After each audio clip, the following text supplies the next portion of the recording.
Bonjour, Jésus-Christ. Jésus-Christ est le même hier, aujourd'hui et éternellement. Que Dieu vous bénisse. Jésus est Seigneur. Oui, c'est ça qui est la vérité. Il n'y a pas d'autre vérité ailleurs. C'est ça qui est la vérité. Ok? Donc, souvent, pour comprendre un message, moi, souvent, c'est ce qui se passe avec moi. Ce qui se passe avec moi. Lorsque je regarde dans l'œil de mon voisin, ok? Parce que la parole dit, on voit ce que les autres font, mais on ne voit pas ce qu'on fait. Mais moi, c'est... Lorsque je regarde dans la vie de quelqu'un, ça m'aide à comprendre ce qui se passe dans ma vie, ok? On parle de ce que... On voit ce que l'autre fait lorsque tu es pécheur. On parle du pécheur qui voit ce que l'autre fait et ne voit pas ce qu'il fait. Mais on ne parle pas de la personne qui est sauvée. Parce que la personne qui est sauvée peut voir ce qui est dans son œil, peut voir ce qu'il est en train de faire. Okay? La personne qui est sauvée est consciente. La personne qui n'est pas sauvée est inconsciente. Okay? Donc, c'est ça la différence. Donc, moi, lorsque je regarde une autre personne, ça m'aide à comprendre ce qui se passe dans ma vie et ça m'aide à prendre des leçons à partir de là. En tout cas, merci Saint-Esprit, ta grâce pour tout. Que Dieu vous bénisse, ok? Donc, aujourd'hui, je réfléchissais. Ça, c'est allé dans ma bouche. Donc, aujourd'hui, j'étais en train de réfléchir sur une situation où j'ai vu que les gens, ils ont pris leurs enfants pour faire des incantations. Ils ont pris leurs enfants pour aller voir les féticheurs, vous savez.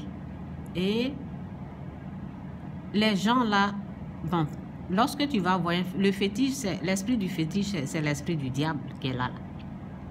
Le féticheur, tout ce qui est fétiche là, c'est Satan qui est là, ok?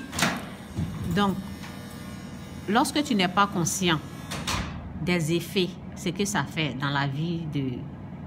Ben, les gens qui vont là-bas, ce sont les gens qui ne sont pas encore délivrés, sauvés, ce sont les gens que Dieu n'a pas encore fait grâce dans leur vie. Donc, ce sont les gens qui ne connaissent pas encore la vérité, ce sont les gens perdus, comme moi j'étais avant, et je partais voir les gens, les féticheurs, ok?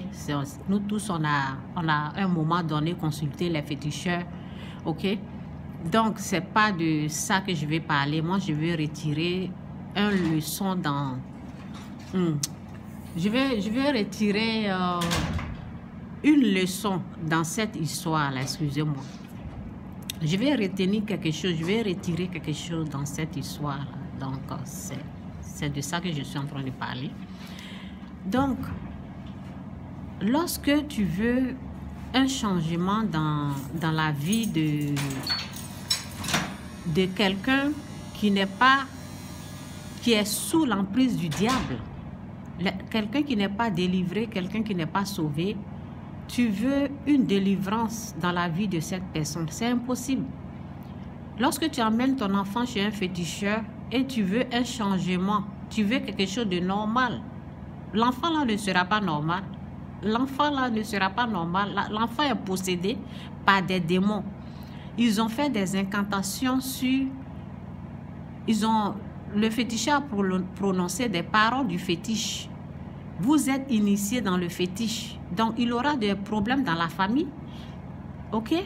Parce que quand tu inities ton enfant dans le fétiche, tu as donné l'âme de l'enfant au diable. Donc, il n'aura pas la paix. Ce que je veux dire, c'est... Le message que je veux apporter, on ne peut pas demander un changement dans la vie de quelqu'un qui est enchaîné. On ne peut pas demander des grands efforts dans la vie de quelqu'un qu'ils sont allés initier dans le fétiche. C'est impossible. La personne ne peut pas changer.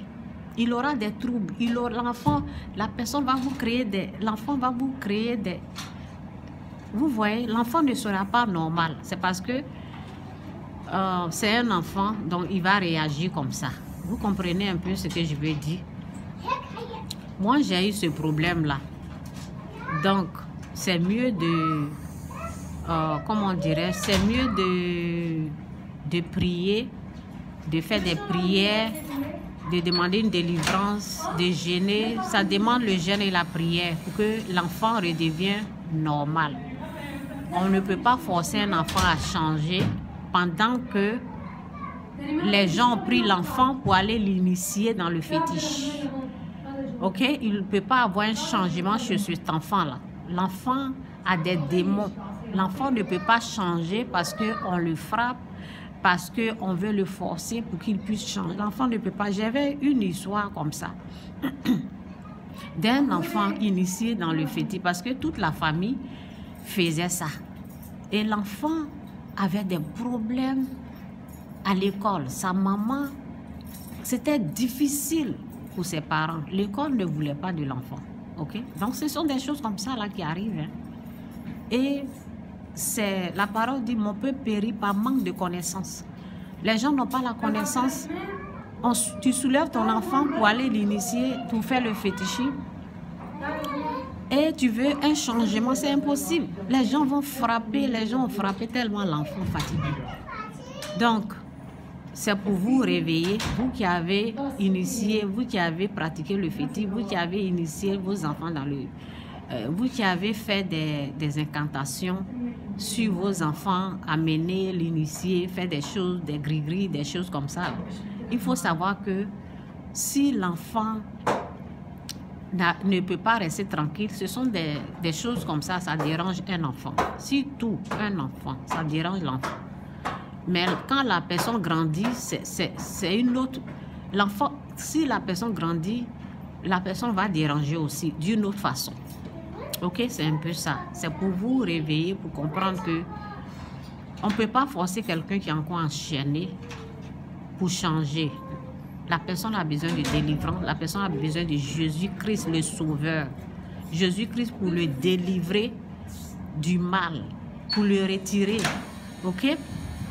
Et le changement commence au niveau de l'âme. Vous allez, lorsqu'on force un enfant à changer, on peut faire la pression sur l'enfant, mais l'enfant ne peut pas. L'enfant va peut-être, à cause de la pression, l'enfant peut écouter un moment, à cause de la pression, mais après, parce que le changement, ça se fait au niveau de l'âme. Le changement ne s'opère pas au niveau du corps, ça s'opère au niveau de l'âme. Lorsque l'âme est guérie, l'enfant peut se comporter normalement. Donc, c'est un message pour toutes personnes qui ont initié leurs enfants et ils voient que l'enfant est bizarre à l'école, l'enfant a des problèmes, des troubles. Il faut savoir que ce que vous avez fait là, c'est ça qui agit sur cet enfant. C'est ce que je veux dire. Que Dieu vous bénisse. Jésus-Christ est Seigneur, donnez votre vie, quittez le fétiche, arrêtez d'initier vos enfants dans les trucs qu'on appelle génération, fête du niam, adoration d'eau, des choses comme ça. Arrêtez de pratiquer ça. C'est Jésus-Christ seulement qui est Seigneur. Que Dieu vous bénisse. Bye.